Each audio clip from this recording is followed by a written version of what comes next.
রাজধানী ঢাকার ২ সিটি কর্পোরেশনের ১৮টি ওয়ার্ড ডেঙ্গুর উচ্চ ঝুঁকিতে রয়েছে বলে জানিয়েছে স্বাস্থ্য অধিদপ্তর। মঙ্গলবার ২৮শে মে রাজধানীর মহাখালীতে স্বাস্থ্য অধিদপ্তরের মৌসুম পূর্ব এডিস সার্ভে ২০২৪ এবং মৌসুম পরবর্তী এডিস সার্ভে ২০২৩ অবহিতকরণ সভায় এ তথ্য জানানো হয়। সভায় আরও জানানো হয়, এ বছর মৌসুম শুরুর আগেই রাজধানীতে বেড়েছে ডেঙ্গুর প্রভাব।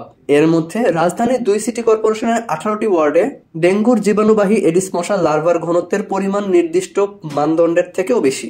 গত ১৭ এপ্রিল থেকে ২৬ এপ্রিল পর্যন্ত ১০ দিনব্যাপী ডেঙ্গু রোগের বাহক এডিস মশার ঘনত্ব ও প্রজনন স্থান নিরীক্ষার জন্য মৌসুম পূর্ব জরিপ কাজ পরিচালনা করা হয়। স্বাস্থ্য অধিদপ্তরের জরিপে বলা হয়েছে, জরিপকৃত ৩,১৫২টি বাড়ির মধ্যে ৪৬৩টি বাড়িতে এডিস মশার লার্ভা ও পিউপা পাওয়া গেছে। এতে আরও বলা হয়, এডিস মশার লার্ভার ঘনত্ব পরিমাপের সূচক ব্রুটো ইন্ডেক্স নামে পরিচিত। সাধারণত এডিস মশার লার্ভার ঘনত্ব পরিমাপের স্বীকৃতি পদ্ধতি ব্রুটো ইন্ডেক্সের মানদণ্ডের লার্ভার ঘনত্ব ১০% বেশি হওয়া মানেই পরিস্থিতি নিয়ন্ত্রণের বাহিরে। স্বাস্থ্য অধিদপ্তরের রোগ নিয়ন্ত্রণ শাখার জাতীয় ম্যালেরিয়া নির্মূল ও এডিসবাহিত রোগ নিয়ন্ত্রণ কর্মসূচি প্রতি বছর ঢাকা উত্তর ও দক্ষিণ সিটি কর্পোরেশনের এলাকায় মৌসুম পূর্ব, মৌসুম পরবর্তী ৩টি জরিপ কাজ পরিচালনা করে থাকে।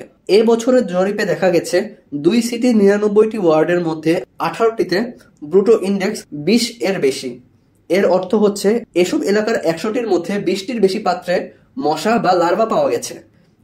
এই এলাকাগুলো ডেঙ্গুর বেশি ঝুঁকিতে রয়েছে।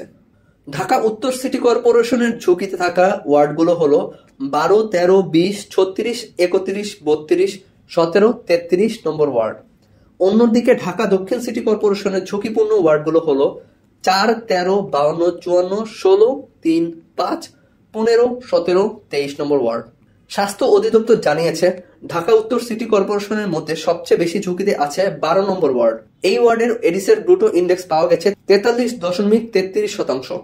এর পরের অবস্থানে রয়েছে ১৩ এবং ২০ নম্বর ওয়ার্ড। এগুলোতে ব্রুটো ইন্ডেক্স পাওয়া গেছে ৪০%।